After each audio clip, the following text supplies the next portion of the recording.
Oi, gente.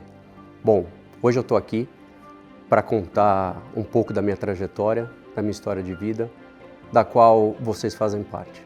E como vocês sabem, a minha trajetória está pautada na família e nos amigos. Falando em amizade, eu tive a sorte de ter dois grandes amigos do meu pai, que quando meu pai faleceu e eu não sabia dirigir, se propuseram a me ensinar a dirigir.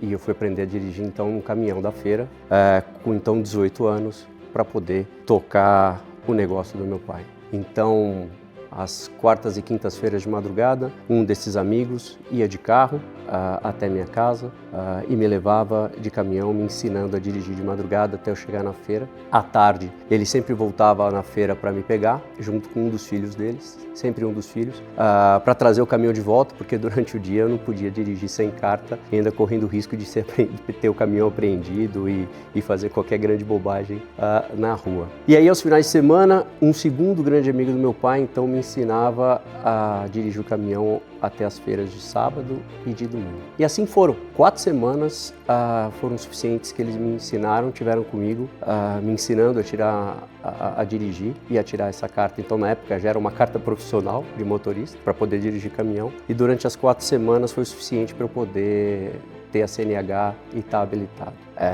Depois disso, tocando na feira e já administrando a barraca e as coisas da feira, entrei na faculdade logo no primeiro semestre. E aí, já no meio da faculdade, com a feira rolando, eu achando que tinha já um negócio na mão, querendo ampliar o negócio, comprar outra barraca, ampliar as atividades, foi quando eu falei que eu queria parar não precisava me formar. Falei isso para minha mãe. Minha mãe acho que foi o grande pilar dessa história toda, que me convenceu por livre e espontânea pressão que eu não tinha que parar a faculdade e eu tinha que me formar de todo jeito. Me formei, terminei a faculdade, só que aí, como que ia ter entrado no mercado de trabalho se eu tinha ficado esse tempo todo na feira, sem ter feito nenhum estágio, nenhum cursinho, nem nada do gênero.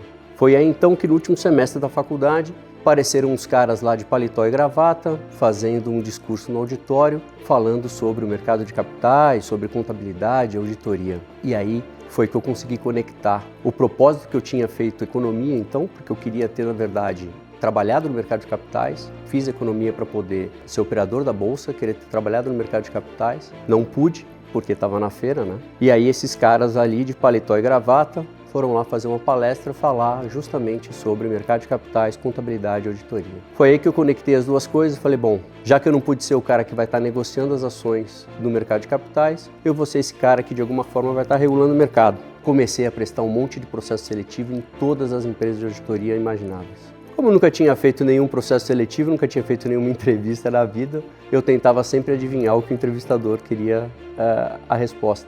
E na verdade, tomei pau em todos. Até chegar no último processo mais longo, na verdade que o mais tardio, que começou mais tarde, onde eu falei para minha mãe que falei, olha, eu vou entregar para Deus e vou ser o mais honesto possível. E aí, quando eu cheguei na última fase de entrevista dessa empresa, o sócio me fez 2 perguntas. Se eu sabia o que era auditoria e onde eu me via no futuro. Para a primeira pergunta, eu falei que eu não sabia muito o que era auditoria, mas que eu sabia o que era o mercado de capitais e era o que eu queria fazer. Contei toda a história daqueles caras que tinham ido no último semestre da faculdade falar para mim sobre contabilidade e auditoria, e eu falei então que era isso que eu queria fazer da vida. E aí, para a segunda pergunta, eu respondi que para então estar no mercado e regular essas empresas, eu quero ser o sócio que vai assinar o balanço. Não sabia se ia dar certo, mas é o que eu queria fazer. E que eu só tinha força e determinação, e que ele me desse uma oportunidade. Acho que por alguma luz divina ele me deu essa oportunidade, e aí uma semana depois me ligaram perguntando se eu tinha disponibilidade para começar na KPMG. Isso foi em 16 de agosto de 1999. É claro que eu tinha disponibilidade, era tudo que eu mais queria. Mas e aí como é que a gente ia fazer? O salário de um mês inteiro de trainee era um dia de feira. Aí eu falei, mãe, como é que a gente vai fazer? Como é que a gente vai continuar sustentando a casa? Bom, aí ela falou, não sei, mas você vai entrar nessa empresa. E aí vai ser um dia depois do outro, um passo de cada vez. E assim foi. Entrei na KPMG. De madrugada, minha mãe levava o terno, o paletó, camisa e sapato. Eu montava a feira de madrugada, ela chegava às 6, 7 horas da manhã de carro, eu me trocava e ia para a KPMG. Chegava lá, ia para os clientes, fazia os treinamentos. Aquela galera mal sabia que o cara que chegava lá às 7h30 da manhã com aquela cara cansada, já estava de pé desde as 4 da manhã. E assim a gente fez. Durante a semana eu fazia isso, no final de semana eu ia para a feira e a gente foi tocando isso durante um ano. Eu na KPMG, na feira. Depois de um ano, eu fui promovido para assistente, vendi a barraca, vendi o caminhão e aí o objetivo era focar na carreira. Segui na carreira, sempre com muita força e dedicação, virei gerente em 5 anos e aí as coisas começaram a se equilibrar. E aí com isso, o próximo passo era tentar ser sócio. Continuei firme no propósito, com muita dedicação, sempre dando o meu melhor, até que em 2012 eu assinei meu primeiro balanço como responsável, um balanço publicado.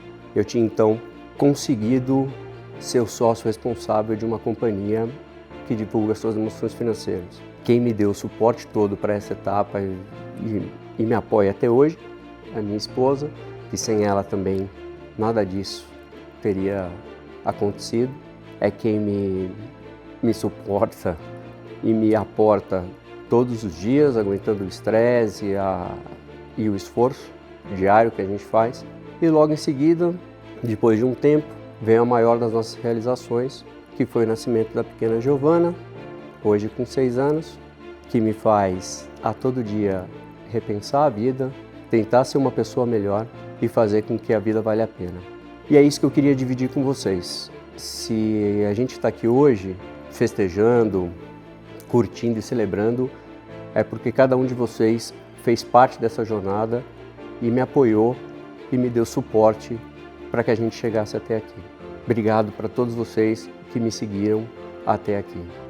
Obrigado, gente. Um beijo no coração.